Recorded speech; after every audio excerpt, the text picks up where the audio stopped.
On the Fringe with Dan RadioStyle. Hope everybody out there is having a good day, even the people that don't like me. Yes, I love you guys. Donald Trump's making the great big giant Iron Dome, the biggest Iron Dome that you'll ever see. It's fantastic Iron Dome. It's the best Iron Dome. It's like the hedge of domes. It's the henge, I should say, right? Like I don't know. It's magical. We have the whole 20 minutes we're going to play. I'm going to do it at a 1.25 speed, so it'll be slow it up a little or speed it up a little. We've got information around this definite false flag that Ukraine's trying to plan. We've been getting this from a few different angles for a few different days right before Trump meets with Putin. I think we, ripple makers, are going to destroy that. We'll see how it plays out, but we're certain to talk about it. We're not going to let it happen. Also, information around Adam Schiff, more illegality type things. Comey also getting caught up in the web. Things are getting interesting. In D.C., spinning that up. Texas, they've got some resolution. I don't know if it's just you or if it's just me, but it seems like a shizzle ton has happened in a very short period of time. That's what I'm here to talk about. That type of crap.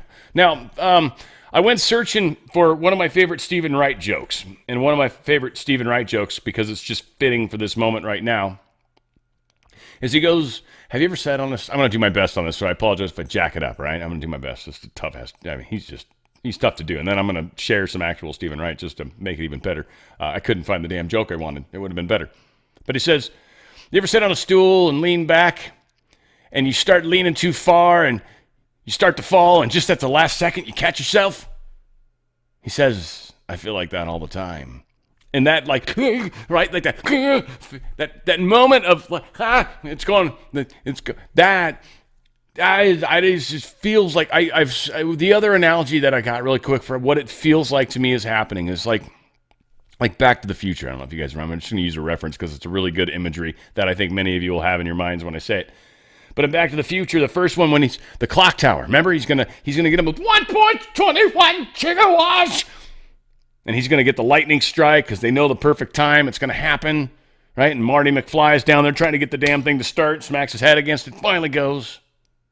And they get down, and he's coming, and the lights are blaring, and the freaking out's happening, and the wire fell off, and he's trying to get it back on. And then that final moment, clink, like the clock had to exactly be when the lightning struck, which is kind of funny in of itself. Like it could have clunked in within 30 seconds, still struck lightning and been correct. But that clunk, when the hand moves, there's that moment, right? Like technically the time is now, it's changed, it's already happened. But you see the mechanics of it. You see the motion happen to make what is technically already right now happening. You see that increment.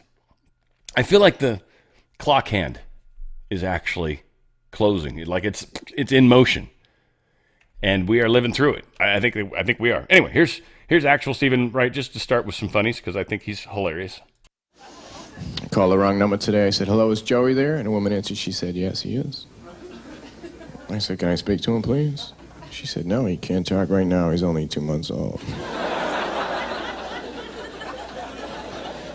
I said, all right, I'll wait.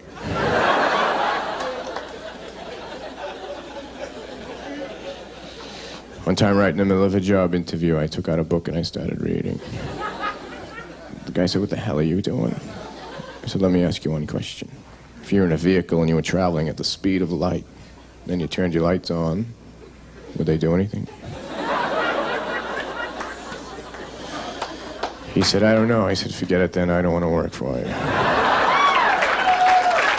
I demand more from my employers. Thank you very much. And, of course, just to have a little teeny bit more because you can't have too much Stephen Wright. You really can't. You really can't. One night I couldn't sleep, so I got up. Then I got hungry, so I went down to the store that I know was open 24 hours. When I got down there was a guy outside locking it up. He said, sorry, we're closed. I said, what do you mean you closed? The sign says open 24 hours. He said, not in a row.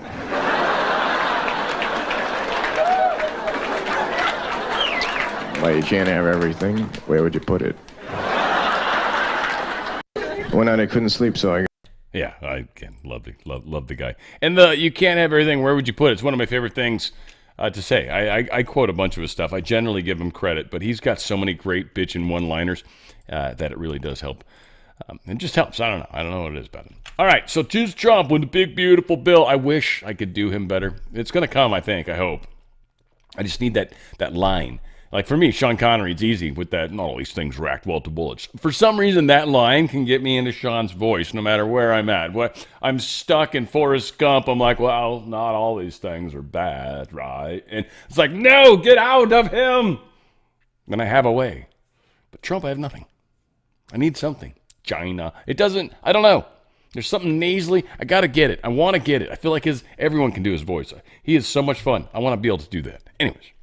Separate story for a separate day, I could almost say. 1.25 playback for those that are going to be bummed because you're already listening to me fast. Sorry. And for the rest of you, you're welcome. 22 minutes. They cover a lot. They take questions. There's other people that talk. It's the whole thing. The Golden Dome. The protection. The start of the money. We're going to talk a few things extra, but here we go. Thank you very much, and thank you for being here in the Oval Office, one of the great places of the world, as we make a historic announcement about the Golden Dome Missile Defense Shield. That's something we want, and Ronald Reagan wanted it many years ago, but they didn't have the technology. But it's something we're going to have. We're going to have it at the highest level. I want to thank Secretary Hegseth, who's been fantastic, and Secretary Rubio, and Space Force Vice Chief of Space Operations, General Mike Gutlein. I also want to recognize Senators Dan Sullivan, Kevin Cramer, and Jim Banks, fantastic senators, great talents, great political talents, and people that love our country. In the campaign, I promised the American people that I would build a cutting-edge missile defense shield to protect our homeland from the threat of foreign missile attack. And that's what we're doing. Today, I'm pleased to announce that we have officially selected an architecture for the state-of-the-art system that will deploy next-generation technologies across the land, sea, and space, including space-based sensors and interceptors. And Canada has called us, and they want to be a part of it. So we'll be talking to them. They want to have protection also. So as usual, we help Canada do the best we can. This design for the Golden Dome will integrate with our existing defense capabilities and should be fully operational before the end of my term. So we'll have it done in about 3 years. Once fully constructed, the Golden Dome will be capable of intercepting missiles even if they are launched from other sides of the world and even if they are launched from space. And we will have the best system ever built. As you know, we helped Israel with theirs, and it was very successful. And now we have technology that's even far advanced from that. But including hypersonic missiles, ballistic missiles, and advanced cruise missiles, all of them will be knocked out of the air. We will truly be completing the job that President Reagan started 40 years ago, forever ending the missile threat to the American homeland. And the success rate is very close to 100%, which is incredible when you think of it. You're shooting bullets out of the air. I'm also pleased to report that the one big, beautiful bill will include $25 billion for the Golden Dome to help construction get underway. That's the initial sort of a down deposit. And we have probably, you're talking about, General, we're talking about $175 billion total cost of this when it's completed.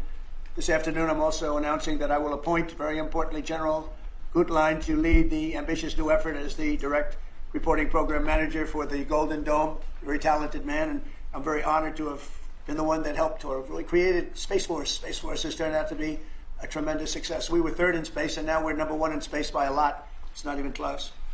And Mike is a 4-star Space Force general, the recipient of the Defense Distinguished Service Medal, one of the most respected people in the world having to do with defense. You know, we have offense and we have defense. I'll bet he's good at offense.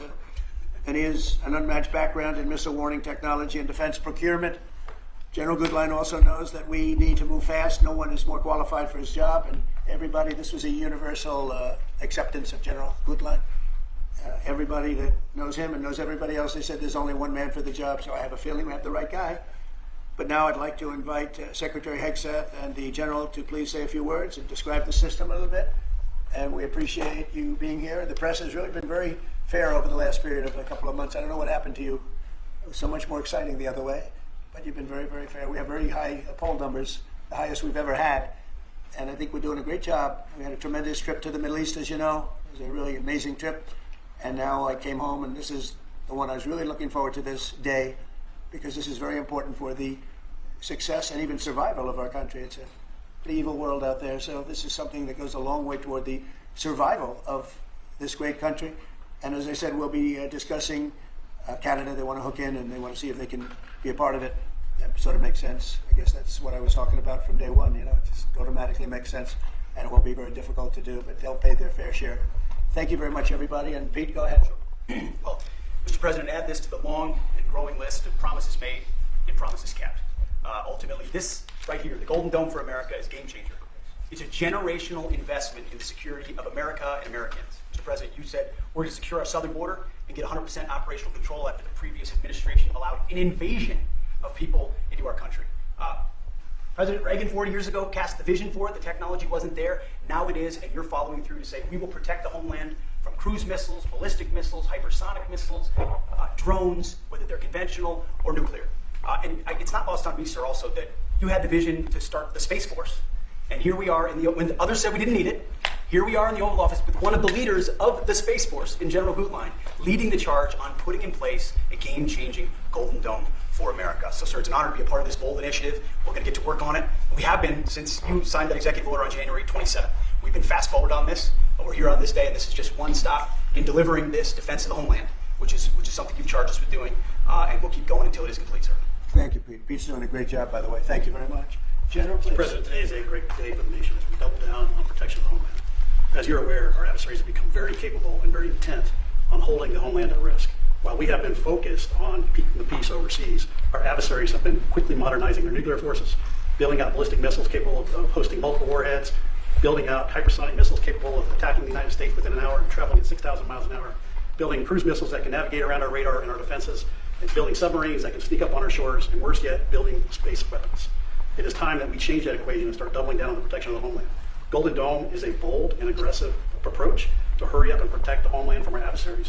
We owe it to our children and our children's children to protect them and afford them a quality of life that we have all grown up enjoying. Golden Dome will afford that. I greatly appreciate your trust in me and your nomination in me and your trust in the team to deliver this. It is a great day for America. And also, very importantly, we're the only ones that have this. We call it super technology. Nobody else has it, and nobody else has really near what we have. So this is a very exciting project. This is something that will, the general said close to 100% protection, so that's something we need. I think it's and everything's going to be made in the USA, by the way, very importantly. So it's something that I've been looking forward to for a long time. And I just noticed you too, Jim, you're standing there, and behind you is a very important document, Declaration of Independence. And that was in the vault for many decades right under this area. Vaults with pictures on top. You have Abraham Lincoln. You see that was the original Abraham Lincoln, the original Washington. And does everybody know who the middle was? General Grant. And so it's very exciting. You look over here, and above Ronald Reagan, you have Thomas Jefferson. It's Monroe from the Monroe document. And you know who that is, right? Andrew Jackson. So we have a lot of very exciting pictures. And on the other side, likewise, some great presidents and great people. And many of these, because people were asking about them, many of them, almost all of them, were in the vaults or nearby, but generally in the vaults downstairs. Well, we have some great, so it's very exciting, and the place has become a little different than you first saw it, Jim, right? Yes, much It's a little better. bit different. It's slightly better. But to think we had them, and somewhere in the vaults for over 100 years. So it's pretty cool stuff. Everybody knows Jim Banks. He's a great congressman, and now he's a great senator from Indiana. And you might want to say a few words. Well, your legacy with Space Force, Mr. President, is already big, but the Golden Dome is going to be an even bigger legacy for our country. And Indiana is going to help you make it. Right. The space satellites that are made at Fort Wayne, Indiana by L3 Harris, all the work done at Crane Navy Base in southern Indiana is going to be a big part of it. And Hoosiers are very proud of that. We're proud of you. Thank you very much. It'll be a big factor. Thank you, and good luck, and congratulations. You won that race by a lot. That Thanks to you. that wasn't even a contest, right? Well, thank you. Thanks to you and all your support. Thank you very much. Thanks. Please go ahead. This is Senator Kramer, and he's one of our best. Can't get any better. Go ahead. Well, you're very nice, Mr. President, and thanks for this. And I remember the day in your first term when you called it. I was a brand new baby freshman senator on the Armed Services Committee, and you said, I want to have a Space Force. Would you lead the effort on the Senate Armed Services Committee? And I felt so proud thinking that you chose me, only to find out later no one else would do it. But nonetheless, it worked out really well because North Dakota has some great space assets that contribute to that and to Golden Dome. No surprise that you would be the president that would come along and put the homeland first. And this is just one more example of that. So thanks for this and for allowing me to start doing it. By the way, let me just add my strong endorsement to General Gutlein. role in leading this. I don't know anybody better, for sure, better equipped to do it than he is. Everybody said that. Yeah, That's for sure. Dan Sullivan, Alaska, Senator. Thank you, Mr. President, and thank you for your continued leadership on missile defense. We were talking earlier how in 2019 at the Pentagon, you laid out a speech about the Missile Defense Review that had all these principles on missile defense you articulated then during your first term, and now the Golden Dome is all of that. So you're continuing to lead. We really appreciate it. The Congress is stepping up, as you mentioned right now in the budget reconciliation bill, $25 billion for the Golden Dome. And what Senator Kramer and Senator Banks and I and many others, we're working on and I briefed you on this before, sir, on our Golden Dome Act, which we think will have, in terms of legislation, that can help cement what you're doing right here, getting the Congress behind it, not just with the funding, but with authorization. So we're working closely with Secretary Hegseth, General Gutlein, and the whole team. So we're very honored to be here, sir. And Alaska is the cornerstone of missile defense right now in terms of ground-based missile interceptors, in terms of radar systems and track incoming missiles. So my state is honored to continue to play a critical role in all of this and build on it. And we're really excited to be here. Thank you. Thank you very much, Dan. Great. Any questions? Mr. President, you had mentioned at the beginning of your remarks that this was a campaign promise of yours. Have military commanders asked for this system specifically? Because NORAD had said previously that the current system was adequate. So what does this get the United States Somebody that said isn't the current already system is in before? adequate. There really is no current system. We have certain areas of missiles and certain missile defense, but there's no system. We just have some very capable weapons that hopefully we never have to use, but we have some very capable weapons. Now, this is a different league. There's never been anything like this. This is something that's going to be very protective. I think you can rest assured there'll be nothing like this. Nobody else is capable of building it either. Was it something the military commanders asked you for? Did they ask you to do this? Well, let me put it differently. I suggested it, and they all said, "We love the idea, sir." It's the way it's got to be, right? But they want it, and they wanted it badly once it was suggested. I don't know if they ever thought they would be lucky enough to have it, but we were able to get it done, and we have all the funding, so pretty much tucked away. I think most people feel it's very important to have. Yeah, please. Thank you, Mr. President. When you first announced this idea, critics said it would be prohibitively expensive, potentially ineffective, and could trigger an arms race in space. What do you say to those critics about that? Well, they're wrong. It's about as close to perfect as you can have in terms of real production. I told you Canada wants to be a part of it, which would be fairly small expansion. But we'll work with them on pricing. We'll be dealing with them on pricing. They know about it very much. They've asked to be a part of it, actually. They've asked us to be a part of it. I think it's something that is great. If you can afford to do it, and we can afford to do it. We took in $5.1 trillion in the last 4 days in the Middle East. And when you think about it, this is a tiny fraction of that. But we make it all here. We're going to make it all here. We have, I will tell you, an adversary told me, a very big adversary told me the most brilliant people in the world are Silicon Valley. He said, we cannot duplicate, and we can't. This was somebody that I won't tell you who it is, but you'd be amazed. We have the most brilliant minds in the world doing this kind of thing, the equipment, the space, the computers, everything. But I said that we just can't duplicate what you have there in Silicon Valley. We never have been able to. There's a very strong group of people and very strong minds, but they can't. So we have things that nobody else can have. You see what we've done helping Israel with that. You probably wouldn't have in Israel. They launched probably 500 missiles altogether, and I think 1/2 of a missile got through, and that was only falling to the ground as scrap metal. It's pretty amazing, and this is in terms of technology, far advanced from that system. Just to follow up on the adversaries, have you addressed Russia's ventures in space with a space-based nuclear weapon and told Putin to stop in your conversations with him? We haven't discussed it, but at the right time we will. Yeah. Mr. President, with the goal of keeping Americans safe with this, can you talk about the timeline? How long will this take to complete? We think it's going to be about a little bit less than 3 years, and we'll have a big phase-in very early. We're starting immediately with $25 billion. It'll cost about $175 billion completed, but we think in 2.5 to 3 years. Are you confident that you can get the funding needed from Congress quickly? Yeah. It's amazing how easy this one is to fund. Some funding is tough and some is easy. When we say we're going to save everyone's lives in a crazy world, it seems to be very easy to get. Yeah, we've already spoken to everybody we have to speak to. Everybody's in, I would say, Dan, everybody's in line here, right? Yes, sir. $25 billion is a down payment in the budget reconciliation bill right now. Yeah, so I think Mr. President, on Russia, people actually love it. Mr. President, on Russia, are you worried about the reports on the military buildup along the borders towards Finland and Norway?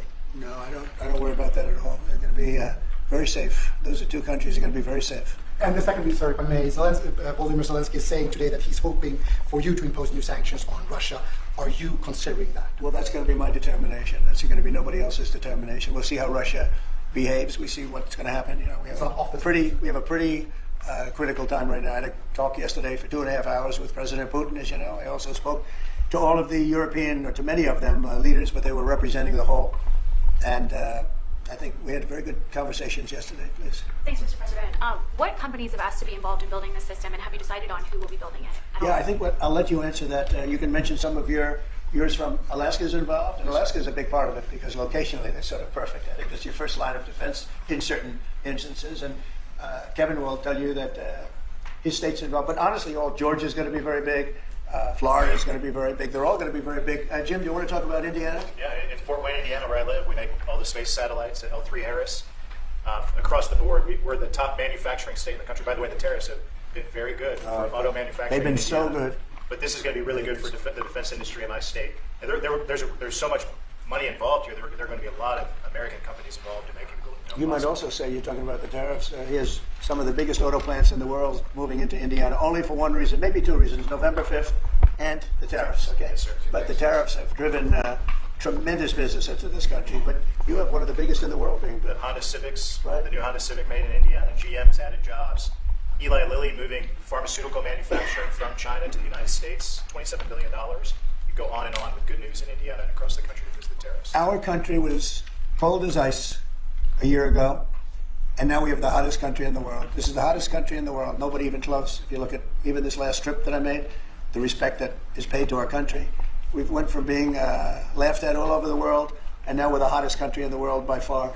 Dan, go ahead, please. Yes, sir, Mr. President. I think when you look at the system that you've laid out, it's an idea in your executive order of a layered defense. So you have initial ground-based missile interceptors, which are made by some of the big defense companies, Lockheed Martin, Raytheon. But the beauty of your vision, Mr. President, is that it's layered, it's open architecture, and it goes up into space. So this is going to be some of the new defense tech companies that are very interested in it and can bring missile defense at a cost that I don't think, you said it, Mr. President, is unimaginable in terms of how much lower the cost is. So it's all across the board in terms of companies. Senator Kramer and I just met with a bunch from last week that are interested in this. And you said it earlier, Mr. President, our technology sector is head and shoulders above any other place in the world, and they're going to be a key part of this, and I think that's why it makes it so exciting. Mr. President, I think one of the things that's, and you alluded to this, the new autonomous space age defense ecosystem is more about Silicon Valley than it is about big metal, right? And so what's exciting about this is it makes it available to everybody to participate, to compete. Big companies, mid-sized companies, small companies, but General Gutlein is the perfect person, again, to sort all that out because he understands how it has to work together ultimately. And Pete, maybe we'll close with you. We have been discussing this for a long time. Pete and I used to discuss it when I was going to go on a show that he did very well and had tremendous ratings, but all he wanted to talk about was the military. He didn't want to talk about anything else. We used to talk about this.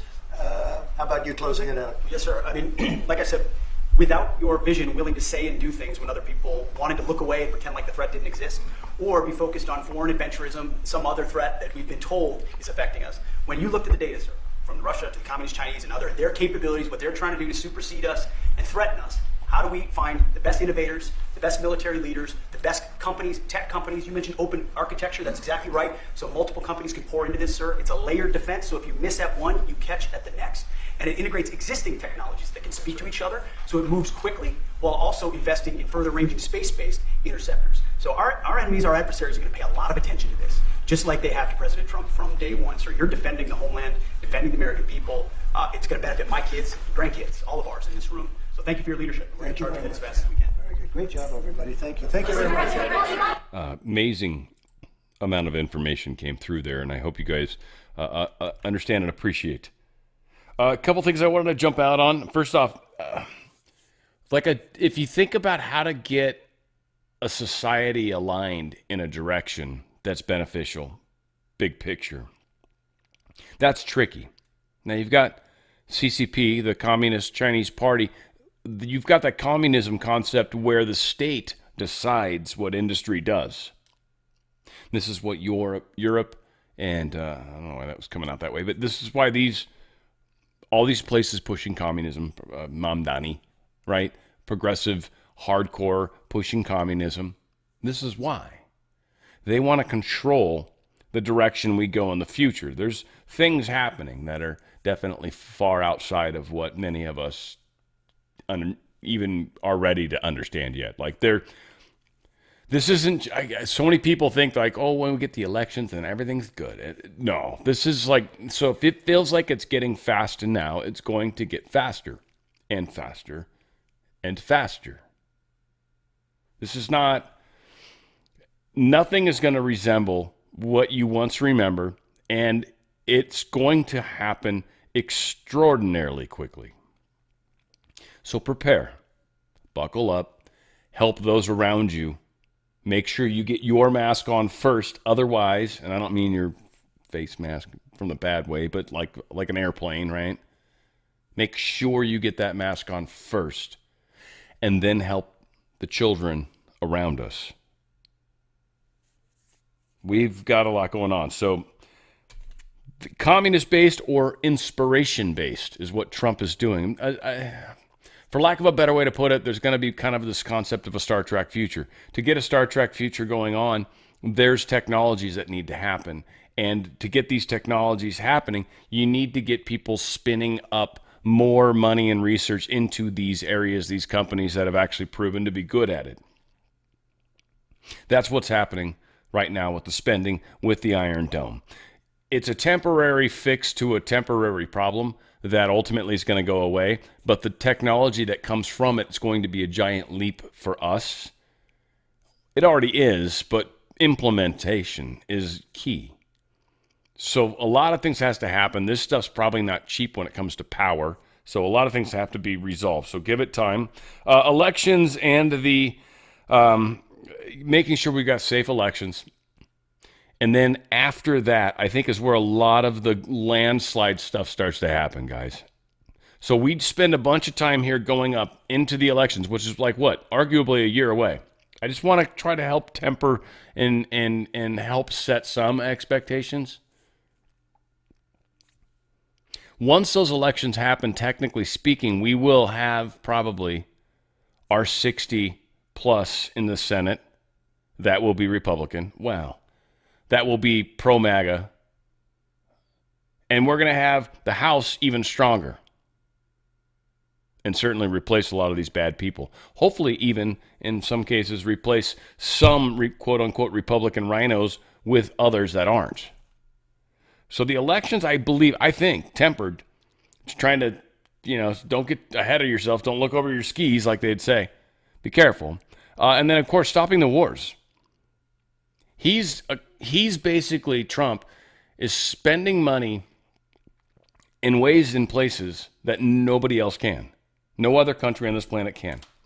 Germany can't really build tanks right now. They're trying. They're like, we can build some artillery, right? And they're like, we have no money. If I had a German accent, I'd try. We have no money. And they don't in Europe.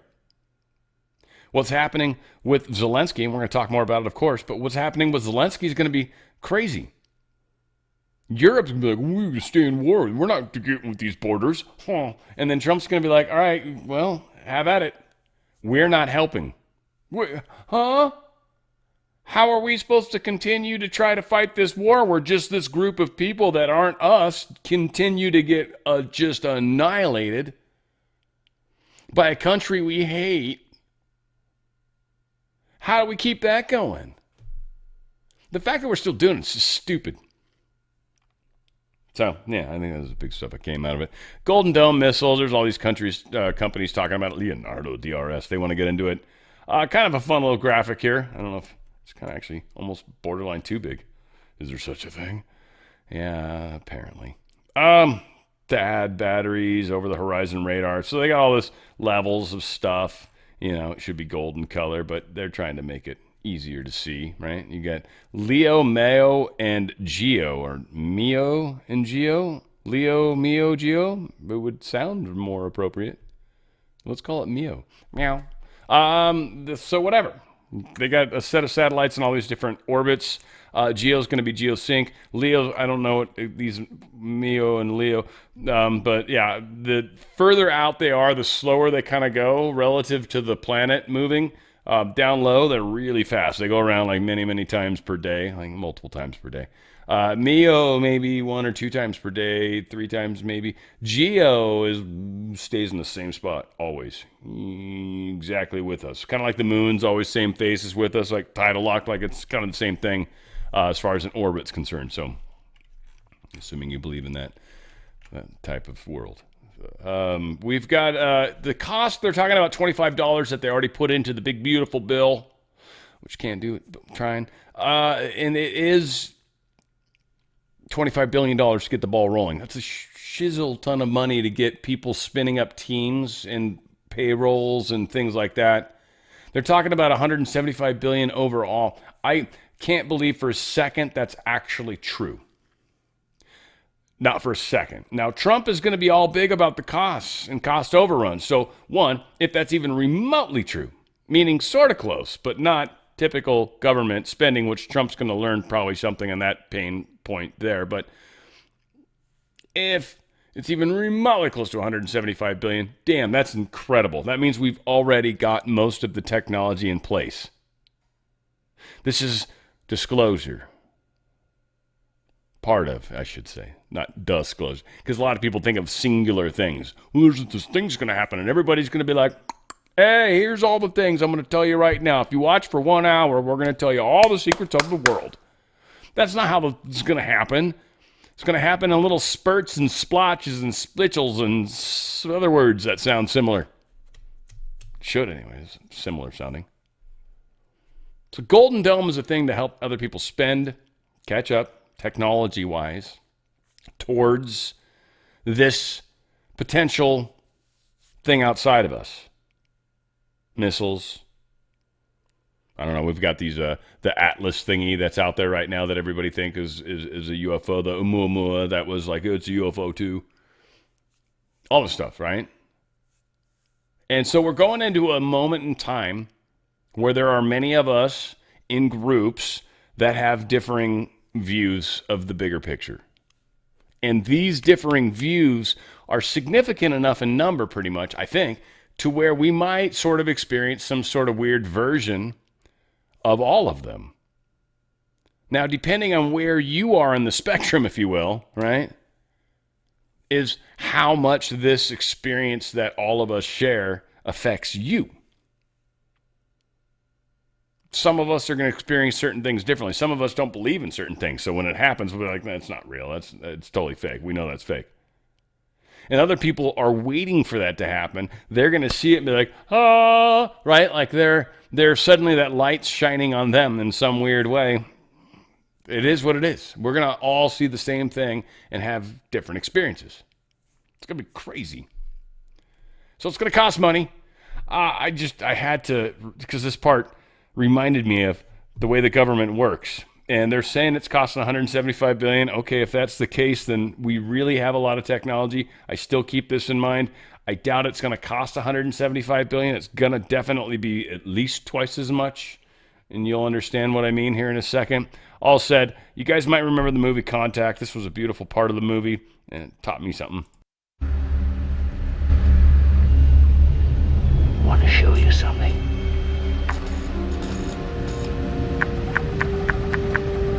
Hokkaido Island. The systems integration site. Look closer.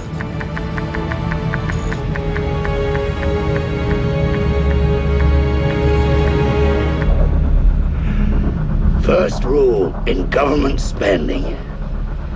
Why build one when you can have two at twice the price? Only this one can be kept secret.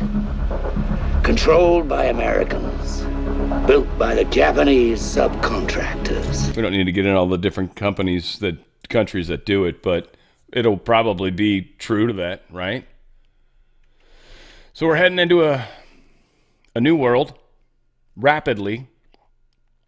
Certain things are going to stop. Wars are going to stop for sure. We're going to stop killing each other. We're going to finally find that thing that Ronald Reagan talked about. Whether or not we could see some threat from outside of this world that would unite us as a planet. A lot of speculation around that. A lot of people, I've talked about the Mario Biglino stuff, right? The Hebrew differences, not trying to get off into a painful place, but reminding people that the concept that there was an Elohim and that they may somehow be cyclically involved with us, and that there are some people that are saying things such that they might be coming here in the next, few years. There's been this talk of Nibiru for a while. There's been talks of things. And I think some of these rumors go way back, guys. And I think some of the way back stuff is stronger than some of the newer stuff. I think there's a lot of people that think because of technology, we've somehow figured shit out. I don't think that's the case. I think with technology, they've distracted with information chaff. They're doing a very good job jacking up what used to be reasonably easy to find good info. I think, in my opinion, going back a ways. So trying to get people to deal. I was talking to a friend. We've got to learn to discern. Like we've just, and it's, I need to have more faith. I'm going to be fair. I've been, my faith has been a little scared lately in the overall humanity lately. I've been a little bit, I don't know how many of us are actually going to make it. Like there's just times where I'm like, man, I thought more of us were going to make it. Like it bums me out because like, this is why I'm here. It's failure to me, I think. I take it personal anyway. Trying really hard. Can only do what you can do. One thing I've been able to do through you guys, and I guess I've been told through some very close friends at the Houston show that maybe my guilt is a little bit of a strong complex on my sales technique, but my pillow, and because of it, has given us some sweet deals. So any of you guys that need sheets, the best towels ever, best pillow ever. Any of these things. They've got mattresses, by the way, that you should take advantage of. Free shipping, no matter what the price is. Even if you try their next energy level drink, I would try it, guys. I don't know. It's a thing to do. Go to mypillow.com/OTF. Let's test their software. Let's see if I can possibly get an email or a text from MyPillow telling me to stop doing this. We're going to start right now. We get free shipping. I don't want to ruin it for everybody, but let's take advantage of this. If you haven't tried this next level energy drink, you can get a free 3-pack. Just pay shipping. What's that say? I don't know. You should try it. And the stuff is awesome. They give you one of each. Free 3-pack. Just pay shipping. Oh, what's that? With your entire order? No matter what it is? Huh? No, you're not going to get the digital coupes. You're not getting that. No. If you're just going like that. But if you have a dog, because you probably do, you should get a pet bed. You should get the sheets. You should get the best freaking towels ever. Towels are the best. And they've got their employee pricing on their MyPillow Premium Queen pillows. It's the side, the box cut, they call it. And this one's the knife edge or some weird shit like that. Like, I don't know. They got fancy pillow talk. They got like lingo. It's like, what? The box edge? I'm like, what? Okay.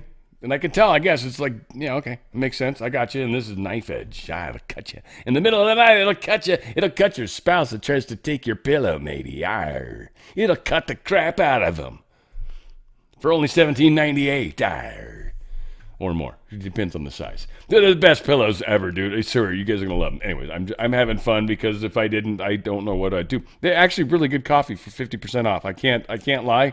It's not like the best coffee I've ever had, but it is good coffee. It's good coffee. 50% off.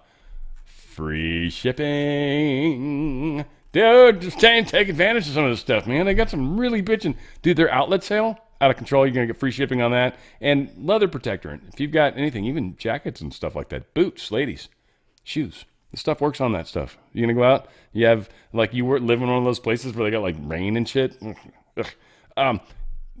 want something like this. Think about it. Go to mypillow.com/OTF. mypillow.com/OTF. Get the best night of sleep you've ever had. Did I mention the mypillow.com/OTF? I sure thought I felt like I did. Just wanted to make sure. OpenAI. Dude, there's people pissed. I don't know if you guys have heard about this. This is a fun-ass story. So OpenAI 40 or 4.0 or 4.0, 40-ish, whatever. I don't know. It's the 4 version, Series 4, but it's up to 40. I don't know a lot about OpenAI. I don't like follow it closely anyway. I understand it. GPT-5 Pissed a lot of people off. It had way cooler abilities. They're kind of going in the Grok direction where you can do deep think and all this weird shit like that. But you can't, it doesn't have emotion. It doesn't have feel. The GPT-40 had this emotional quality to it. There's people literally that are becoming addicted to the Chat GPT. Now, some of us are going to be like, what? That's crazy. Others are going to be like, oh, totally. I talk to mine all the time. It's like part of my life. And we think about all these people that, quote unquote, are afraid of AI. The ones that should be afraid of AI are the ones that are becoming addicted, or that AI is replacing human interaction. Now, you can still be a good person and going down that path. I think there's a place for you in the future, but yeah, these are strange paths. There's a lot of us, I think, that are understanding what's happening, and we're handling it from that level. And then there's a lot of people that have done many things to include it into themselves, and that's probably not going to work out well. That said, we'll see how things play out. Again, I don't know. I'm excited to see how some of this stuff manifests, because it's definitely happening. I can see. It's just how it happens is the big trick. Trump hides the Obama and Bush portraits in a stairwell that you literally need classified clearance to get into. It makes me wonder if he's got little signs on it. It's George Bush Jr., right? Jr., 9/11, George Bush, and Obama. So it's interesting that he's making that happen, right? Only classified people can see those pictures right now. And those are two people that are very involved with stuff that changed the foundation of this country in serious ways. And we know George Bush Sr. is not a good guy. And I'm not even going to say God rest his soul, even though I feel that way. Democratic Party favorability is falling to new record lows. There's a new Gallup poll. It's the lowest year ever on this record. Again, don't care about polls, but sometimes they're fun to point out.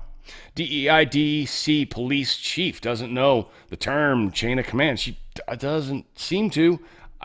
You tell me if this seems weird the way she reacts. It's not even so much like maybe she's being butchy about it. Like, she might be a DEI hire, and we'll point it out in a second. That's what the chain of command is now? What does that mean? Well, is it Pam Bondi speaking to the mayor, speaking to you, or how does this work? So the executive order is clear. The president has requested MPD services, and our home rule charter outlines the process.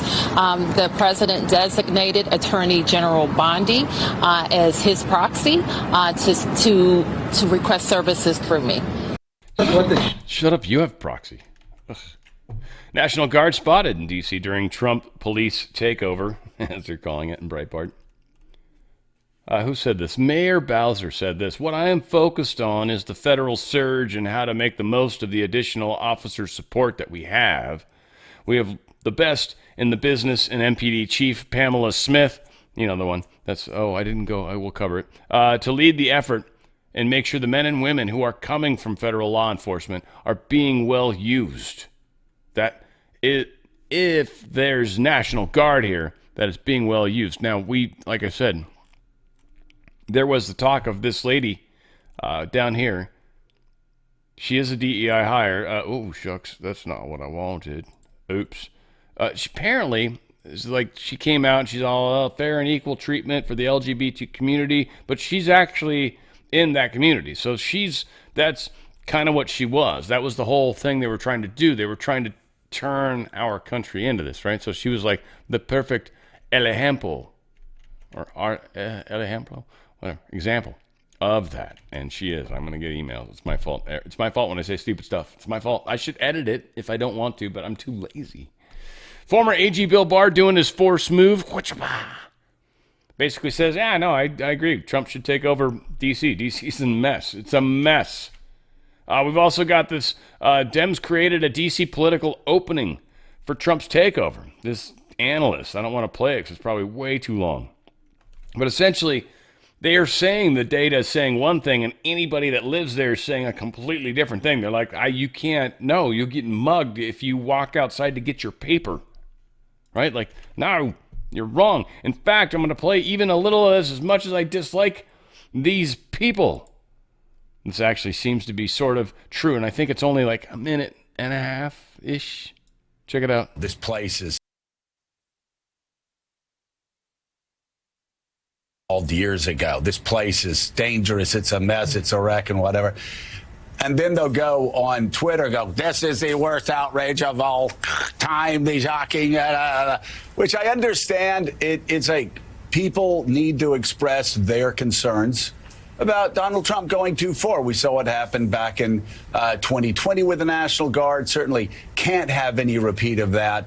Don't want the federalization of the entire city. But, man, I don't care what the crime statistics say. Crime has been a problem in this city for the 32 years I've been living inside and outside of the city. It's just, even now, Meek and I, we're talking to somebody who lives in the city. These are all Democrats who said, our friends won't walk more than 3 blocks in D.C. at night without feeling. Complete opposite of New York City, where I'll walk 40, 50 blocks at night and not think twice about it in New York City, in Midtown, downtown. I mean, New York is a safe place. Washington, D.C., man, it's door to door. I mean, I get one of those bikes, me. I love riding the bikes around. I'll ride around, and I go door to door. I don't slow down. It's very dangerous there. Glad the crime rates are going down, but there is no sense of security for people who've been living in that city for 30 years. And the question is, what is the remedy to that? The crime stats are down. They were high, relative to previous years. There's that cool song, too, The Remedy, right? It's a great song. First off, is it just me that thinks this dude looks like Chandler from Friends? Like, I don't know. I know he's dead, the real Chandler, supposedly. I'm just kidding. I'm just saying. I'm just starting my own. You've heard. I heard he actually didn't slip in. He went through one of the jets and he came out of a filter. Anyway, Mika, she's not in the same place. They typically aren't together anymore. There's some weird thing going on. I don't know. Their chemistry is off, but they're not together faking it. Like Obama and Obama. Just to keep it easy. You guys notice any of this? I don't know. Just strange that none of these people are hanging out together. Scatter. Dude, this shit's happening, man. Trump wields funding card in the fight with D.C. He's holding this $1 billion funding. Yeah, not going to give it just yet. Trump and his Republican allies in Congress, however, could extract significant concessions from the mayor and city council in return for critical funding, as a proposal to restore more than $1 billion in funding for Washington remains stalled in the GOP-controlled House. News at 11. Or 10, if you, don't like to stay up late. Yeah, so this is, no, seriously, this is, it trips me out. The way they're holding money. And Trump is going to destroy these people. California's trying to fight. Man, we're going to talk about it. I think it's coming up here in a second. D.C. arrests, second. That's right. Crazy. D.C. arrests clear 100 after Trump's Monday crackdown. Already they've arrested like over 100 people. I think it was 103. 103. That's a 4 number? I don't know. There's supposed to be something there. All said, it's crazy. It's good stuff. No, I didn't think I'd brought it over yet. Boom. Let's try that on for size. Trump is also going after the Smithsonian, it seems. Now, I just like the speculation of this individual. Holy shizzle, they say, but in a much more profound way. The White House just sent a letter to the Smithsonian notifying them that there will be a comprehensive internal review of their entire operation to include inspection of the collections.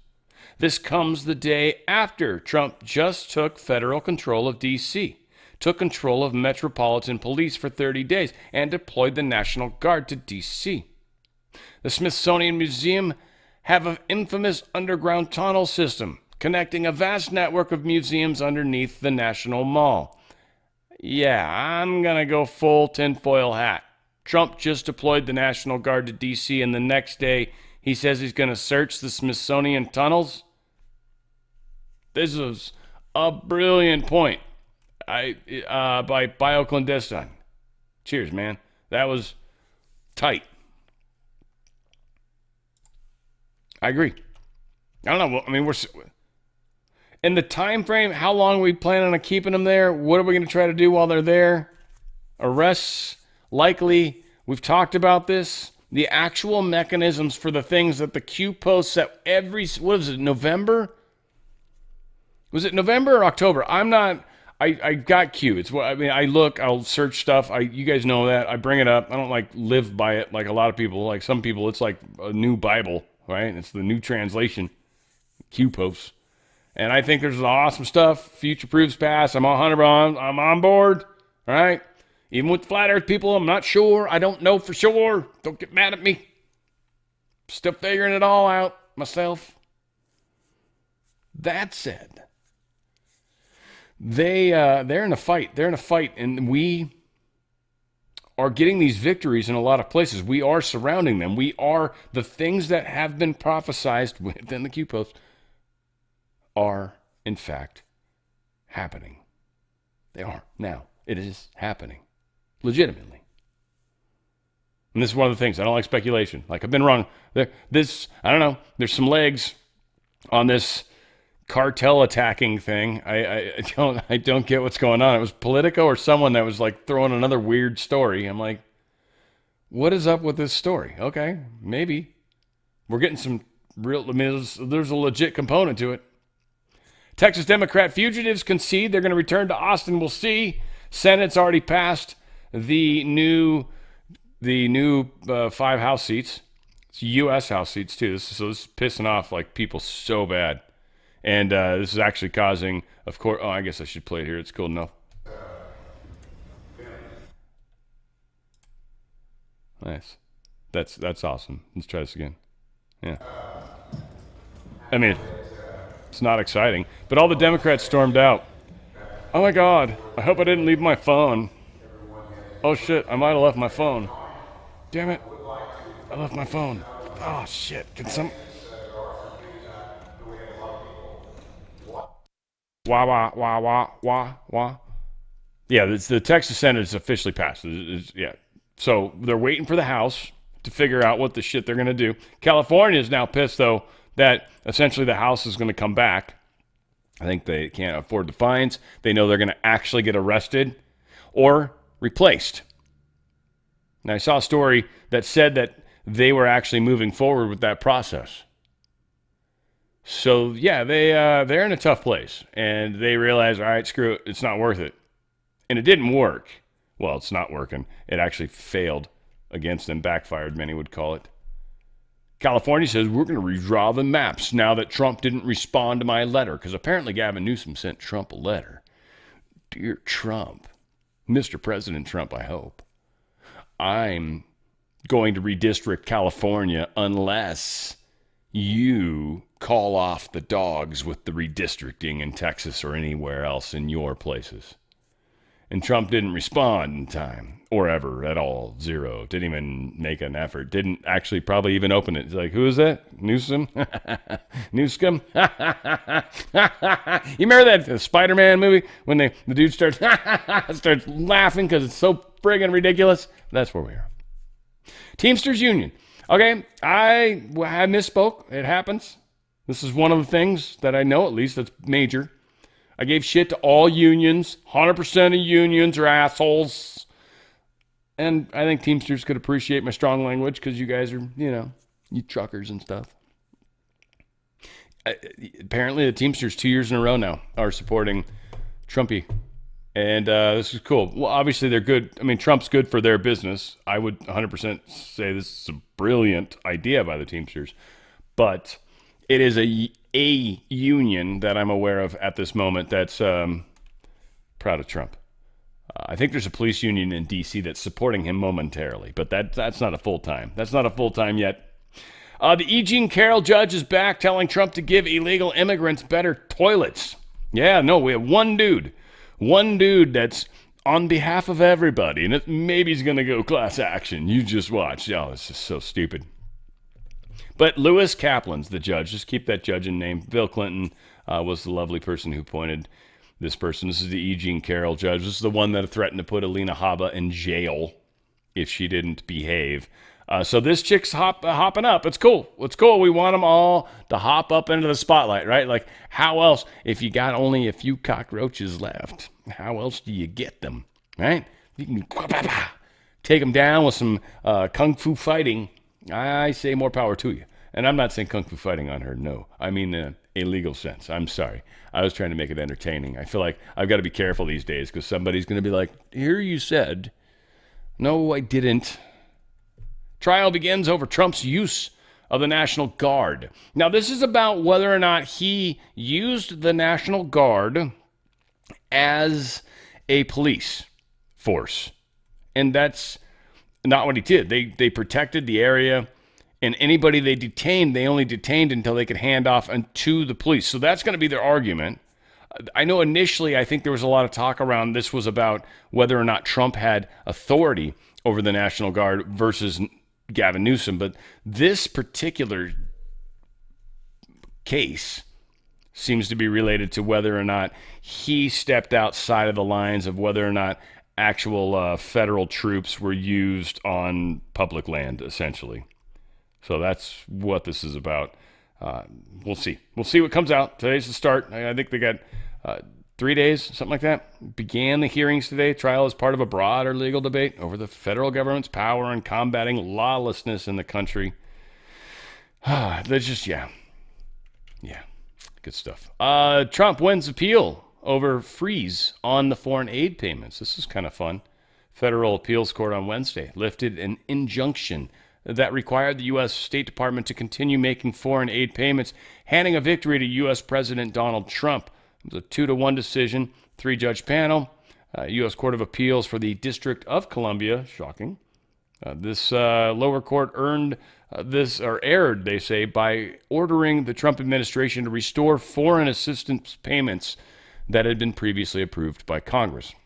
Essentially saying, I think, the executive branch is allowed to decide where the payments are supposed to go. If this goes all the way up to the Supreme Court, that'd be rad. The Supreme Court's going to be busy these days. But ultimately, the Congress approves for certain things. Yes, funds to go in a direction. The executive makes it happen. And they're the ones that are supposed to, in many cases, decide whether something's actually fulfilling the role of what Congress is even saying, let alone not saying in many cases. Federal court allows Arkansas to enforce law banning sex change. So they're allowed to ban sex changes for minors, which is super cool. So yay, the kids are saying, I'm pretty sure. That looks like a yay face, doesn't it? I think so. I didn't make it.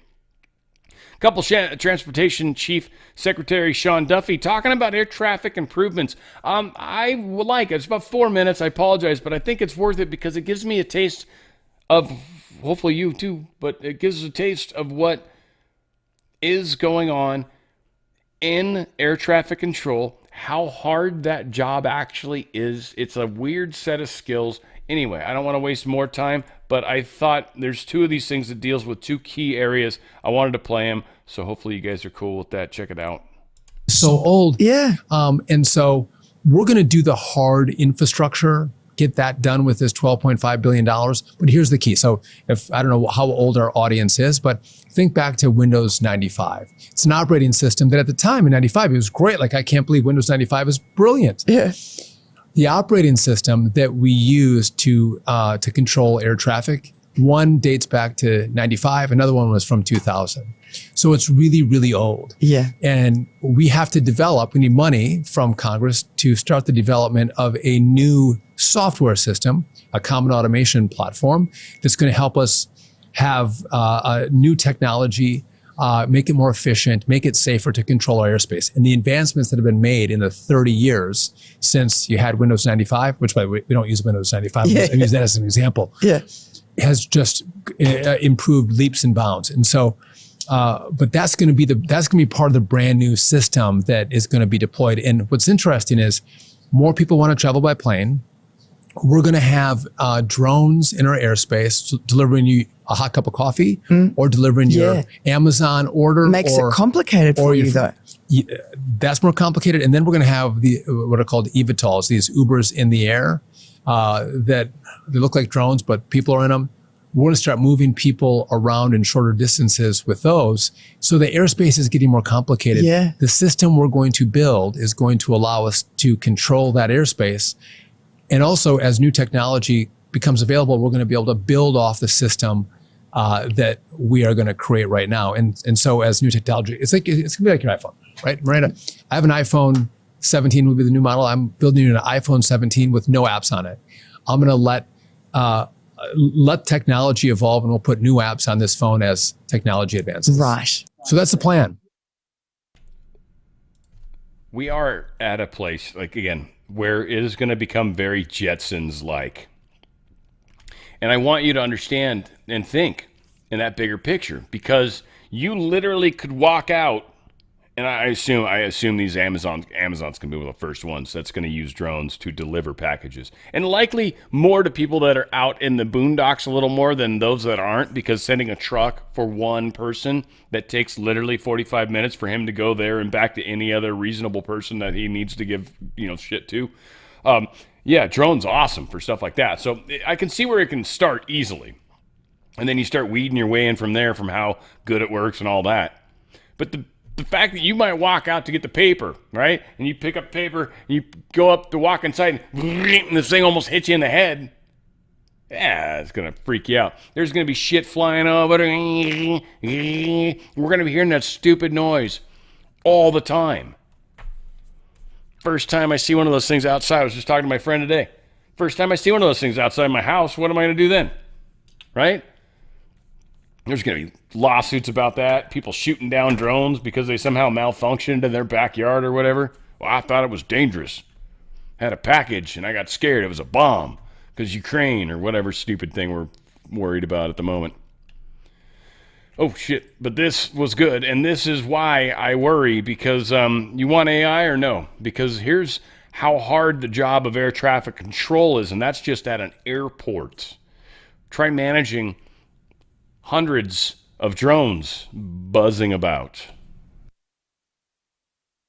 Judge, prioritize the hiring of people with severe intellectual disabilities and mental illness to be flight controllers. No, I think what happened there was specifically what they did was you do, and the president agrees with this. Yeah. You want the best and the brightest air traffic controllers, the best you can get. Because it's such a tough job. It's a tough job. And by the way, it's really hard to figure out who's going to be good at it. Oh, really? You could get a baker and a candlestick maker that are great at it, and someone else with a math degree that just doesn't figure it out. Really? Yeah. Why? Is it like spatial intelligence? Yes. They haven't really figured out the best test to do this, but the test we have is the best indicator. Right. And so it's the entrance exam. And so you got to take a test. Is it IQ, or what are they measuring? It is spatial. It is spatial. It's numbers. I'd be terrible. Yeah. So would I. But they lowered the standard from 85% to 80% to be best qualified. Under Buttigieg to get these young people into the academy. Well, what happened was they had a substantial washout rate, 30% plus. Demoralizing for the kids. Because they couldn't do the work, right? That was number one. And then it took so long. If Miranda, you take the test, you pass it, you got an 82%. It might take you 2 years to get your seat in the academy. Well, if you're 22 years old, you're going to go find a different job. Yeah. Right? You're not going to stick around. So what we've done is, by the way, this was more complicated than you could imagine. It was hard to get the decks cleared, but we're getting kids, young people, into the academy much faster. Right. So in 2 months after you take the entrance exam, we're getting you into the academy. And what we're doing is if you're at 98% of that test, 94, you are going to take the top slots as slots become available. So we're getting the best scores in the academy first. And what we've done with that is we've lowered the washout rate. Right. Yes. Which means we can get more young people into towers. Now, once they're in, by the way, it takes them, depending on where they're at, if they're in a not so busy airspace, they can be certified in a year. If they go to really busy airspace, it might take them 3 years. Mm-hmm. So the problem around the number of air traffic controllers we have is it's going to take us time to see the fruits of our hard labor right now. But we're well on our way to fill in the gaps in air traffic control. Yeah, and so again, it's extraordinarily difficult. And then when you couple in all the fact that we've got drones and shit buzzing about, just got to be careful. Got to be, super careful. I want to talk about something kind of crazy that I think is tripping me out more even about this antiparasitic. So a few things have happened. I've talked about. I'm going to go here first. Ivermectin, mebendazole. First off, 25 milligrams of ivermectin. That's actually a decent dose. Typical is 15, 12, somewhere in that vicinity is what a lot of the stuff that you'll get anywhere goes for. Check the price, by the way, because if you look at the price and break it down, this is 90 pills for $599.99. And a lot of that's like, wow, sticker shock. It's 90 pills. It's 90 days. It's 3 months. When you do the math, you're getting 25 milligrams of ivermectin and 250 milligrams of mebendazole. You look up either of those, what they would cost to get a pill for every single day, thinking, oh, I can buy it from India. I bet you can't. I bet you can't. And then on top of that, this is a prescription and you're covered. They can mail it to you. This is sweet. And this is antiparasitic. Now, the weird thing is I have these little, like, small spots, red spots. I mean, like freckles, but they're, I don't know, they've kind of seemed like I've gotten more of them, but not like a bunch. I don't know, maybe there's 12 total, right? I don't know, it's annoying. They're really red, but they were. Now they're getting darker. So I just like, stuff, like, cause the spot already is like almost gone. That was down to the smallest little thing, and I'm tripping on that, so I'm kind of keeping tabs. And this is the other thing I'm noticing. It's weird. There's things happening that are definitely related to this. And this parasite cleanse has been a trip. Very cool. And there's no pain or anything weird, no buzz, no anything, I don't feel weird at all. I guess there's just this kind of comfort knowing that I'm like doing everything I can to like smoke the hell out of all the stuff that really shouldn't be in there. And yeah, feeling better in the big picture. Now, I think life choices still matter, which I haven't been the best at. So there's a factor that plays. And again, I pay a lot of attention to myself. Some of it's all, like I said, I'm not even allowed to use the peptides right now, which I really wish I could because I think it would help. That said, I got to play this right. This is a powerful product. Another one that a lot of people are tripping on too, and I think it's worth pointing out, is the methylene blue. A lot of people are tripping on this one. And there's a lot of components to this. I don't even want to make up anything. The stuff that's technically what they say. Methylene blue enhances cognition, energy, and cellular resilience. NAD+, which they have also, restores mitochondrial function and mental clarity. And then PQQ. It supports cellular renewal, boosts energy, and enhances memory. So all these things make it just like super better. So methylene blue and all these other things, it's helping a lot of people to kind of get their minds working properly. A lot of weird stuff's been going on for us. I love the wellness company. I love them. I love them a lot. I think they're awesome. TWC.health/OTF. TWC, the wellness company. TWC.health/OTF. They got the best products. Also, I was just hearing Dr. McCullough. Yeah, Dr. McCullough. Ultimate Spike Detox. He was talking about the specifics of that. Whoa, I didn't realize. It was like really good. So if you're a sleeved roller-upper, or if you know somebody that has, he's talking about how the numbers came way down in those ranges. Any of you guys that have paid attention to some weird range that's in there. If the numbers are way outside, this has actually been one of the things that's proven to show huge reductions in that number. And the next time they got tested, their number was significantly lower. In fact, many times underneath the threshold of concern. So if you're concerned about the spikes floating around, this thing's literally designed to go after the spikes and dissolve them in a weird kind of way. It was kind of cool hearing him explain it. So again, Ultimate Spike Detox is another one for any of the people out there that are concerned about those related issues. All said, I think we've got, let's see if we can actually get to the next story. We've got Comer talking about something cool here. The emails and memos about Biden and his retardation. Did I say that?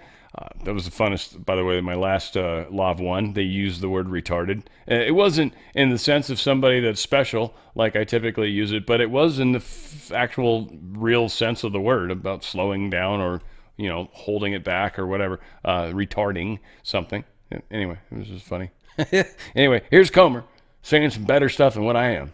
This is just more evidence of how the deep state tried to interfere in our elections. The deep state needs to be held accountable. The evidence is coming forward. Thank God for Kash Patel and Tulsi Gabbard and John Radcliffe. They're doing what we've hoped would be done for a long time, and that's exposing the truth. And with great investigative reporters like John Solomon, great platforms like yours, Sean, we're finally going to see justice, I think. At the end of the day, more than anything, we have a new intelligence community, one that we can trust now, one that is going to be rebuilt, and hopefully we'll be safer now because we have a credible intelligence community.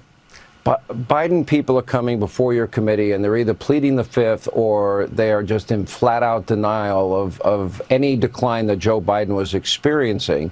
This memo that says, well, he can't do this event because there's too many steps, and there wasn't a whole lot of them, that he would have to walk on a ship, tells me that they all knew. Are you coming to the conclusion that everybody knew and they're either lying or covering it up? Well, this is more evidence that there was a cover-up to try to conceal to the American public Joe Biden's mental decline and physical decline. Look, we couldn't even trust Joe Biden to walk around a ship that was used to protect the American people, and they tried to get him through for another 4-year term, much less tried to cover up to the American people the current status of the President of the United States. We look at this investigation of the auto pen, Sean, and we see all the activity that took place with that auto pen, especially over the last 90 days during the lame duck period once Donald Trump won the election, but before he was sworn in as president. And what's at stake in this investigation is to determine whether or not those executive orders and those pardons that were signed by the auto pen are valid. And I think that with the evidence that continues to emerge, including those emails today that show there was a coordinated effort to conceal how bad a shape Joe Biden was in, I think that's going to not play out well for the future of those executive orders and those pardons in a court of law. Yeah, you think about Jim Jordan and him and like a few of these guys, right? These guys are rock stars. Like everyone else we don't trust, but these guys we do, right? Kind of cool. President Trump just announced a flurry of federal judicial nominees. One would think that would be, what is that? One of those fast food places does the McFlurry, or is it McFlurry? Whatever it is. The Senate was already behind. Now they have more confirmations to get through. He's stacking the courts, they're trying to say. Middle District of Alabama, he's trying to bring somebody in. Northern District of Alabama, Northern District of Alabama twice. Northern District of Mississippi, and the Northern District of Mississippi one more time. 2 different people. Rock and roll hoochie coo. Lottie mama. Light my fuse. We got Solomon. Hey now, shush, Billy. We got John Solomon summarizing in his bombshell that James Comey was leaking classified information. We got a lot of classified stuff. I guess I'm going really long. Sorry, guys, but I think this is good. I'm going to kick the speed up a notch, though, just to make up for me a little. Yeah, I still got a bit of show to get through. Sorry. For those of you that love my show, hey, guess what? You got more show. For those of you that don't, sorry. This is a very long piece that you have here. Yeah. It is a worthwhile read. I'll let you sum it up, and then I want your conclusion on what you're finding here, because to me it's very damning. Well, what you find out is that James Comey decided not to work through the FBI press office when he wanted to change the narrative in Washington, burnish his reputation against attacks from Democrats, and try to sully Donald Trump's reputation. If you remember, Democrats were mad that James Comey let out of the bag just before the election that there might be some new evidence in the Hillary Clinton email scandal. Hillary blamed Comey for throwing the election. She blamed the Russians for throwing the election. She blamed everybody but herself for throwing the election for her. But Comey was trying to rehabilitate that. And so he had an intermediary, a Columbia law professor by the name of Daniel Richman, who the FBI confirmed and interviewed. And Richman said, yes, I used my relationship with a New York Times reporter named Michael Schmidt. He's one of the authors of the Pulitzer Prize winning package that President Trump is now suing over. And my goal was to improve negative stories about James Comey and to set a narrative, i.e. set the Russia collusion narrative. This guy worked around the official channels of the FBI press office. And at one point, the FBI noted, you met with James Comey. He gave you access to classified information. A short while later, you had a conversation conversation with that New York Times reporter, and he ends up reporting something that appears to be classified. Did you do it? And he gives, I think, perhaps the most famous denial people will remember since Bill Clinton says it depends what the meaning of the word is when he tried to obfuscate whether he had an affair with Monica Lewinsky. He says, I can say, I don't think I confirmed the information. I can say with a discount that I didn't give him the classified information. With a discount means you got to give me some room. It's an extraordinary moment. The FBI clearly had strong suspicions that this was a potential backdoor for information, maybe classified information, to get out to the media with James Comey's fingerprints on it. And they didn't go much further. They didn't put Comey before the grand jury, that we can tell. They didn't appear to put this gentleman, Daniel Richmond, before the grand jury. And like Adam Schiff, as we told you last night, here they have an eyewitness whistleblower who said, I was in the room when he authorized leaks of intel. These end up being a dead end again. And it's another reminder of a dual system of justice that the Justice Department had the last 6 years. These are documents that were never given to Jim Jordan. Jim Jordan confirmed that to me today. And we're just learning 8 years later, because of what Kash Patel turned over, that the FBI had all the evidence of how the false narrative of Russia collusion was spread across this country to the detriment of voters, to the detriment of President Trump's first campaign, and they did nothing about it. It's a credit to the FBI. It's a credit to Kash Patel. It's a credit to the people that are involved in sharing this information now with the public. Do you see legal jeopardy here?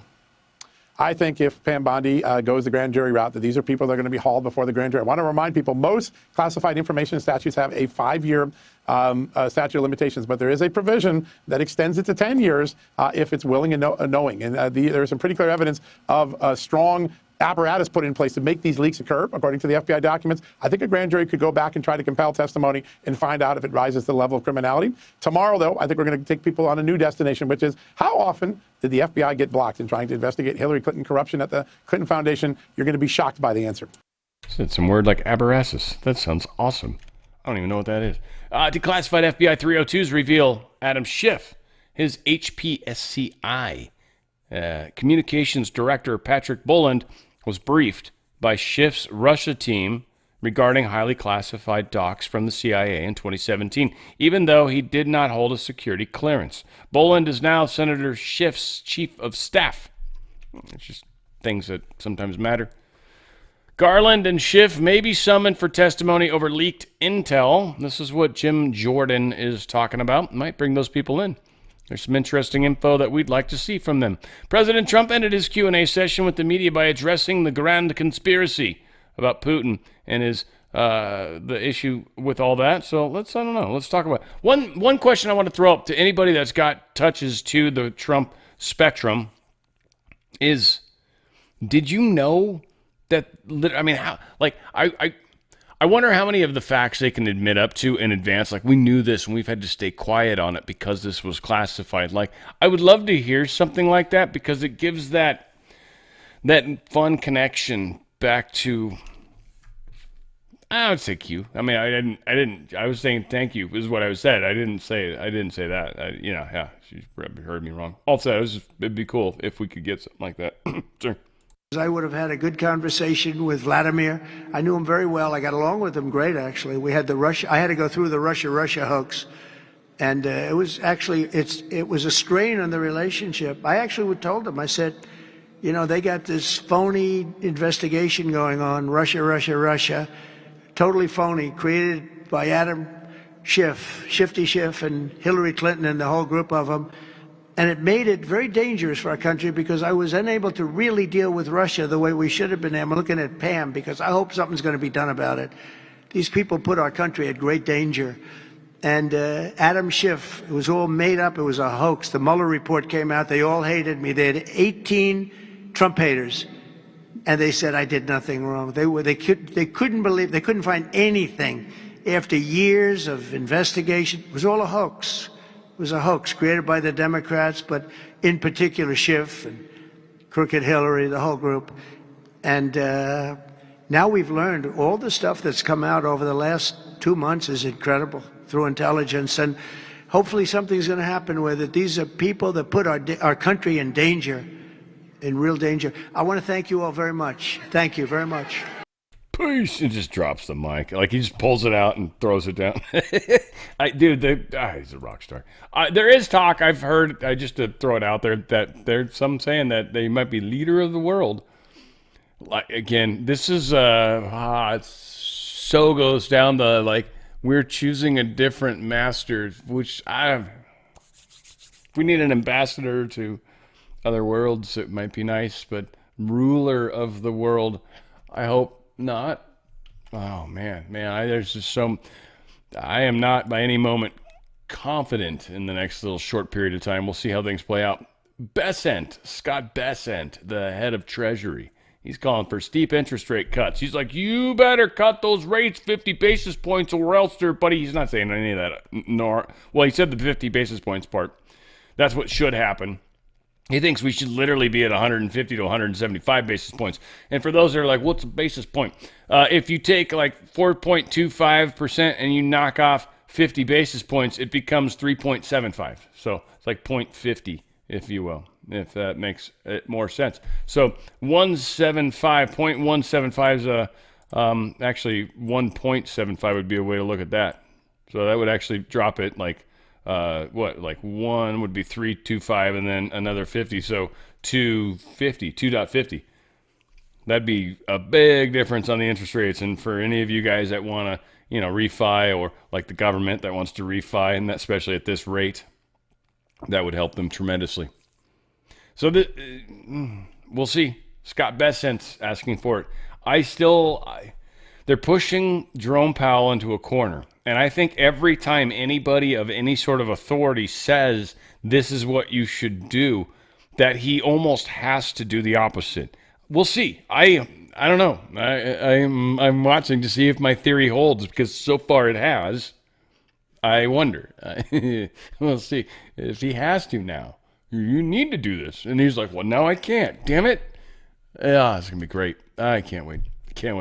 U.S. deficit, it grew $291 billion in July despite record tariffs. I just want to talk about this real quick. A lot of people don't realize this is Biden's stupid thing that he did, the Anti-Inflation Act or whatever the hell his stupid name was. I don't even remember anymore.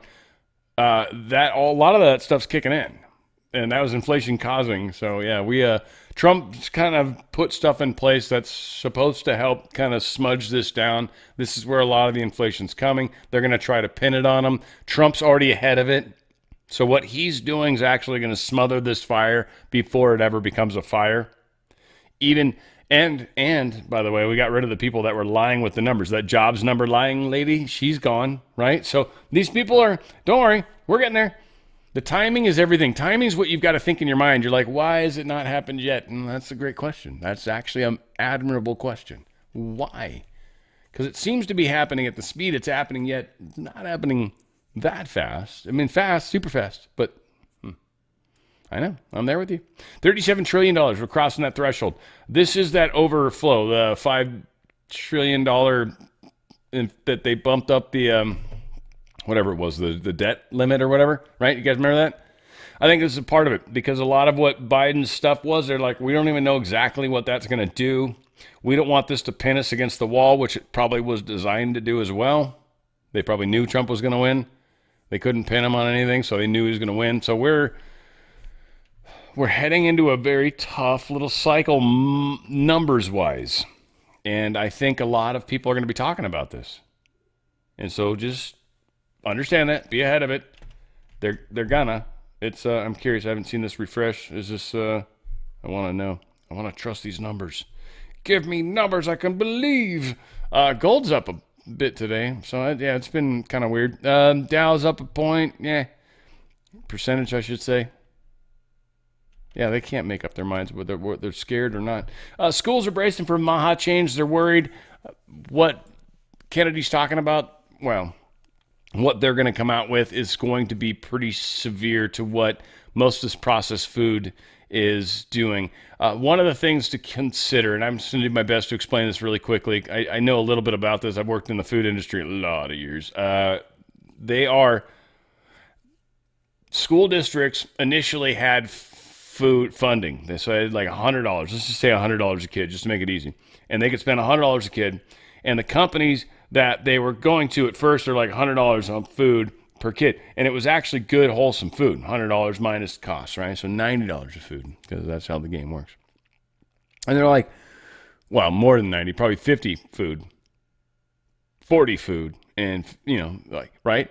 And what they started realizing is we can use shittier foods, feed it to the kids, save a bunch of money, We give them squishy patties and all this other stuff, right? Microwave it, and now, awesome. We just saved ourselves a bunch of money. We're now making profit off the money that the state's paying us. And then we're going to cry poverty when Maha makes these changes. Why? Because whenever you give anybody extra cheat money, they're making a little extra cheat money on the side, and they've been able to do it for a while, they start to build their lifestyle off of it like it's never going to stop. And when it stops, it crushes them. That is what we're seeing happen. And it's super common with anybody that greed takes over, if you don't have control of that. So these schools are going to have a hard time. Attorney General Ken Paxton, again, I think he's trying to get his name in the news, but it's good enough. It's weird that it's him doing this. He's got a deal with Kellogg, a legal deal with Kellogg's, the company, to remove toxic artificial dyes from its cereals because of something they're doing. So this also helps move that Maha thing forward, which is pretty phenomenal. Mexico expels 26 cartel figures to the U.S. So I don't know if this story was a cover story, if, again, it was a leak check. Nobody come out and said anything, or like, we're at war with the cartels. Maybe they like the fact that it's out there as this fear thing. I don't know. This story, it was leaked in the New York Times, and then any of the reference stories came from the New York Times. So this whole thing, again, I'm not saying maybe, it sounds like it's true. We got legitimate information coming forward. I don't know, something about this smells weird. I don't know what it is. So again, this is good. It sounds like we're importing really horrible people, but these are people that need to be maybe put into, holes that they can't easily get out of. I don't know. I'm not real fond of that concept in general, but if you're a total douchehole and we can't trust you, nah. EU's apparently trying a regime change. I don't know. There's rumors going around that they're going to try to kick out our good old friend, Mr. Viktor Orban, from Hungary. I don't know if they do, but just bringing attention to it. Populist AFD, that's that super conservative, like barely left, barely right center, if you will, and probably a little further over. The AFD group in the German government is just exploding. Everybody's like, this is what we want. Everybody hates everything else because it's not working. And people are really pissed off at the EU and the current prime minister or whatever his name is, or president, whatever he is. He's not making it. It's not happening. It's not working. Zelensky's talking a lot of tough talk. It's kind of funny. He's reiterating it's impossible to recognize any decisions from Alaska summit. Like, he's already saying, like, poo-poo you. They don't want this war to stop. Zelensky doesn't want this war to stop. He's making gobs of money. The second this war stops, his entire existence stops. He's a president only because of war. If the war stops, he stops. He can't have that. European allies share key points with Trump and call ahead of meeting. Basically, any negotiations around the idea of Russia gaining ground is off the table, is what Europe's telling Trump. And Trump's going to be like, all right, well, F you. I mean, literally. Like, watch your ears. You have kids? He's going to just say, fuck you, right? Like, it's unheard of. It's not okay, right? Trump wants a ceasefire deal at Putin summit is one of the things that's coming out. He wants a deal. But this requires the rest of Europe and, well, the deep state. It requires the deep state to accept the deal. The deep state is not going to want to accept this deal. How this plays out, we'll see. It's going to be a beautiful deal with Russia, beautiful deal with us, and not a beautiful deal for deep state. They need the war. Without it, they're done in a huge way. How this place is going to be, I think Trump's got a checkmate. We'll see. He might have him, like, squished into the corner. It's like, that mofo's toast. Like, it's done. So, yeah, Macron wants it to continue as well. Of course, I've got a fun story about him with Candace Owens. Ukraine strikes Russia's largest crude export pumping station. Was right near the border. They hit them with a barrage of drones. Many of them were shot down. 46. I don't know how many got through, but 46 was shot down. So it blew up some bad stuff. Air defense drastically expanded around Putin's residence, where rumored girlfriend and sons live, and possibly himself. They have expanded out the amount of air-to-air or ground-to-air defense they have. It is the 12 Pantsir S-1 surface-to-air missile systems. Again, just a very short-range concept. They've got much longer-range stuff further away, but certainly a heavy amount of equipment. 12 of these is quite a bit. They'd be able to shoot down a lot, which implies they're expecting or prepared for a pretty large attack. And this is concerning in a lot of ways. I'm super long today. Let's see. Russian Ministry of Defense released an urgent statement about uncovering a plot by the Zelensky regime to Ukraine sabotage and derail the Trump-Putin meeting. So there's this talk that there's going to be some sort of false flag attack on Ukrainians. It reads, I guess, of course it's got to be long. According to information obtained through several channels, the Kyiv regime is preparing a provocation aimed at disrupting the Russian-American negotiations scheduled for August 15th of this year. For this purpose, on Monday, August 11th, which already passed, a group of foreign media journalists was transported by SBU vehicle to a city of something in the Kharkiv region, under the cover story of preparing a series of reports about residents in the city for frontline zone. Directly before the summit on Friday, coming up, I'm assuming, the armed forces of Ukraine are planning a provocation strike using UAVs and missiles on one of the densely populated residential areas or a hospital, resulting in a large number of civilian casualties. So they're going to try to do something very obvious. So far, these haven't gone well, and typically they don't, but we need to be aware of that. So when it can happen, it won't. Huckabee, Hamas is blocking food to Gazans is why it's happening. And he's like, and then they blame Israel like it's their fault. And take pictures, right? Hamas is the reason, so they need to stop being in the way. This needs to happen. I actually agree with this, and I think Mike Huckabee is a pretty cool guy, and I think that's probably why it's his face that they're putting on this. Whatever, wherever you are on that whole spectrum of things. China vows to help Brazil defend national sovereignty against Trump. It's interesting that they're choosing sides with Brazil. It's a BRICS nation, so there's something weird with this. We'll see if Trump's going to be doing something. Well, we're in general going to do something to try to get Brazil, to help Brazil get back so Jair Bolsonaro can be in. U.S. has deployed a couple warships to the disputed South China Sea. This is where those two boats, the Chinese destroyer and the Chinese Coast Guard, ran into each other, and it was not good. And we saw the damage. That was pretty gnarly. That was awesome. But we sent two warships in the area, and I guess the Chinese are like running around now, probably trying to run into us. We sent the USS Higgins, a guided missile destroyer, and the USS Cincinnati, a littoral, I hope I'm saying that right, combat ship. I actually pulled up what those are. This is a guided missile destroyer. There's a bunch of other ones. They're pretty cool. But they got some guns and whatnot, but they got missiles and stuff. They're pretty brutal. They can mess up the day. The littoral one is this guy, which is funny. It's not just like stealthy, but it's actually meant to be able to get into really like shallow waters.